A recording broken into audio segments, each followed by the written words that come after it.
ഈശോ മിശിഹായ്ക്ക് സ്തുതിയായിരിക്കട്ടെ. ഈശോ മിശിഹായിൽ സ്നേഹിക്കപ്പെടുന്ന മാതാപിതാക്കളെ, സഹോദരങ്ങളെ, ദൈവാത്മാവിനാൽ നയിക്കപ്പെടുന്ന ദൈവമക്കളുടെ കൂട്ടായ്മയിലാണ് നാം ആയിരിക്കുന്നത്.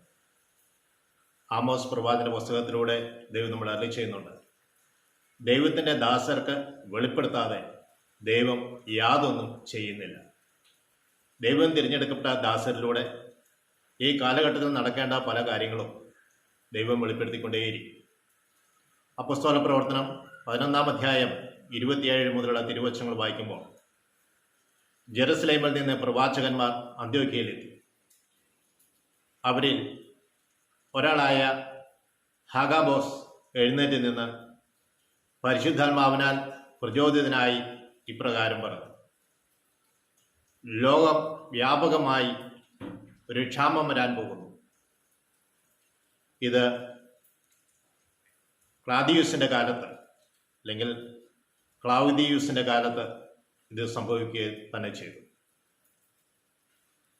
കേരളത്തിൽ അറിയപ്പെടുന്ന ഒരു വലിയ ധ്യാനകേന്ദ്രമായ കാരിസ് ഭവനിൽ ഡയറക്ടറായിരുന്ന ജെയിംസ് മഞ്ഞക്കലച്ചൻ തിരുവനന്തപുരം ഭാഗത്തേക്ക് യാത്ര പോകുന്ന അവസരത്തിൽ പ്രഭാതത്തിൽ ഒരു സഹോദരൻ പരിശുദ്ധാത്മാവിനാൽ നിവേശിതനായി അച്ഛനെ യാത്ര പോകരുത് എന്ന് നിർബന്ധിച്ചു.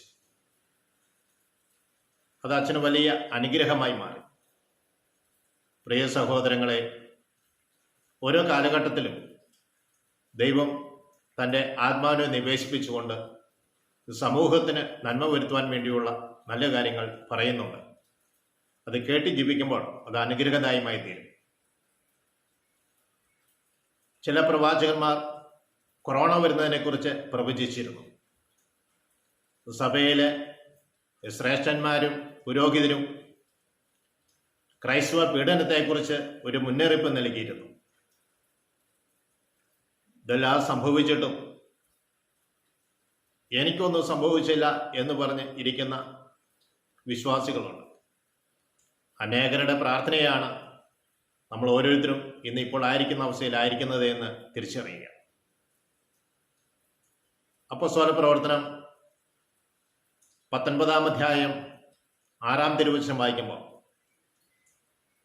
പൗലോസ് ശ്ലീഹ വിശ്വാസം സ്വീകരിച്ചയുടെ മേൽ കൈകൾ വെച്ച് പ്രാർത്ഥിച്ചു. അവർ ആത്മാവിനെ സ്വീകരിച്ചു. ഭാഷാപരങ്ങളിൽ അവർ സംസാരിച്ചു. അവർ പ്രവചിക്കുകയും ചെയ്തു. ദൈവത്തിൻ്റെ ആത്മാവ് കടന്നു വരുമ്പോൾ ഭാഷാപരത്തിൽ സംസാരിക്കുന്നതും പ്രവചിക്കുന്നതുമാണ് നമ്മൾ കണ്ടത്. അപ്പോസ്തല പ്രവർത്തനം 21-ാം അധ്യായം 4-ാം തിരുവചനത്തിൽ പൗലോസും ശിഷ്യന്മാരും ജെറുസലേമിലേക്ക് യാത്ര തുടരുവാൻ വേണ്ടി ആരംഭിച്ചപ്പോൾ പരിശുദ്ധാത്മാവിനാൽ നിവേശിതരായ ദൈവജനം അവരുടെ യാത്രയെ മുടക്കുന്നുണ്ട്. നിങ്ങൾ ജെറുസലേമിലേക്ക് പോകരുത് എന്ന് പറയുന്നുണ്ട്. സ്നേഹമുള്ളവരെ, പരിശുദ്ധാത്മാവ് നമ്മുടെ ജീവിതത്തിൽ കടന്നു വരുവാൻ തീവ്രമായി ആഗ്രഹിക്കുക. നമ്മളെക്കുറിച്ചും സമൂഹത്തെക്കുറിച്ചും ലോകത്തെക്കുറിച്ചുമുള്ള ഒരു ഭാരം നമ്മുടെ മനസ്സിലുണ്ടാകണം. ഈശോ നമുക്ക് വേണ്ടി ഭാരം വഹിച്ചതുപോലെ ലോകത്തിൻ്റെ ഭാരം വഹിക്കുവാൻ തയ്യാറാകുമ്പോഴാണ് അത് താങ്ങുവാനുള്ള ശക്തി ദൈവം നമുക്ക് നൽകുന്നത്.